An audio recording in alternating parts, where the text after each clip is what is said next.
السلام علیکم ورحمۃ اللہ وبرکاتہ کتونکو لکه څنګه تاسو ته معلومه دی چې مدرسه بیت الامن یتیم خانه امنکور پېښور د قبایلی یتیمان بچیانو یو تعلیمی او تربیتی اداره دی. الحمدلله دغه اداره دی وخت کې د 200 یتیمانو بچیانو کفالت کوي او دغه هر څه د دوی کفالت، د دوی تعلیم، د دوی رهایش، د دوی خوراک اسکاک د الله فضل و کرم سره او د ټول مسلمانانو ورونو په مدد نصرت سره مالی تعاون سره الحمدلله الله سرته رسوي.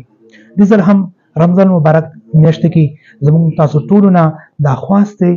اپیل دی چې دې ځل هم تاسو خپل زکات د مدرسه بیت الامن یتیم خانه امنکور ماشومانو ته ورکړئ چې دغه یتیمانو زندگی روښانه شي او دغه یتیمان بچیانو ته هم هغه ټولې خوشحالیانې ملاوي شي کوم چې موږ خپل بچیانو ته د رسولو کوشش کوو. امید لرم چې دې ځل به تاسو خپل زکات عطیات او صدقاتو کې مدرسه بیت الامن یتیم خانه منکور پېښور یتیمان بچیان ضرور یاد ساتئ. جزاکم الله والسلام.